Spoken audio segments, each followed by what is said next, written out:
The Email Diagnostics dashboard provides visibility into email delivery metrics that help to improve email health by identifying errors and areas that require additional investigating. Email Diagnostics is located in a separate tab on the Notifications dashboard.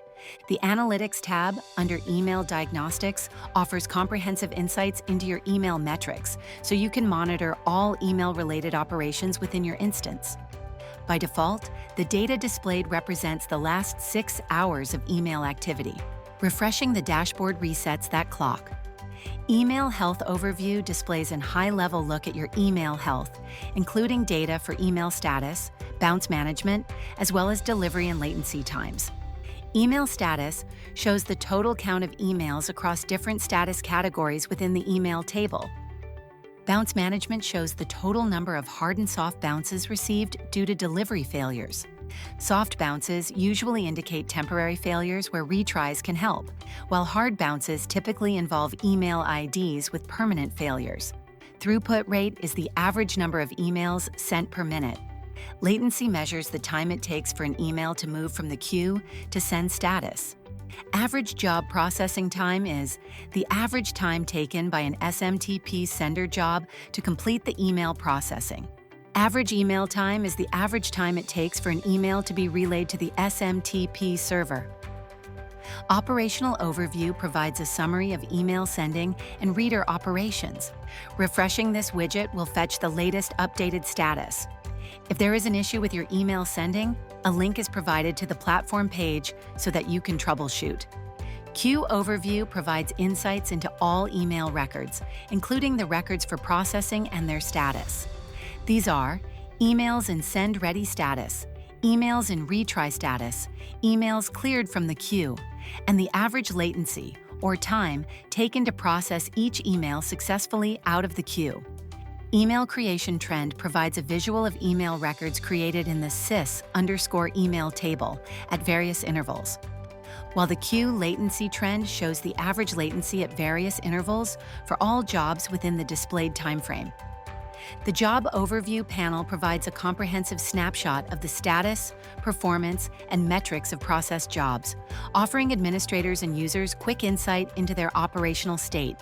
It excludes jobs that are currently in execution. Within this, we see emails sent, jobs failed, the number of jobs currently running, jobs that have been completed, the average processing time for jobs run, and the maximum time it took for a job to run. Email Processing Trend shows the amount of time it took for all the different jobs to run to process emails, with each job identified with a unique color. And the Job Latency Trend shows any latency that occurred for those jobs. The next tab on Email Diagnostics is the Error Log, which provides a visual summary of all error occurrences, types, and trends to help identify issues quickly. These widgets show the number of errors and blocked email addresses due to bounces, as well as numbers for soft and hard bounces. Below are charts for top errors and bounce trend. Top errors shows a comparative count of the top 5 reasons why email bounced, and bounce trend shows the bounce data counts over time. If a specific email ID bounces back more than 10 times, the email ID is blocked. The top 5 blocked email IDs due to bounces will appear here so that you can monitor what email IDs are blocked or may be blocked. At the bottom, the error log shows a list view that provides information about issues, failures, or unexpected events that occurred within the instance. The last tab for Email Diagnostics is the Connection Status tab. Here we can see the real-time status of all email accounts configured in an instance. Displayed under Connection Status are the account name, the type of email account, the status, and its current state. Helpful resources are links to platform pages to help troubleshoot and debug issues related to email connections. Use the Email Diagnostics dashboard for visibility into email delivery metrics and help improve email health by identifying errors and areas that require further investigation. To learn more, see our product documentation or knowledge base, or ask a question in the ServiceNow community.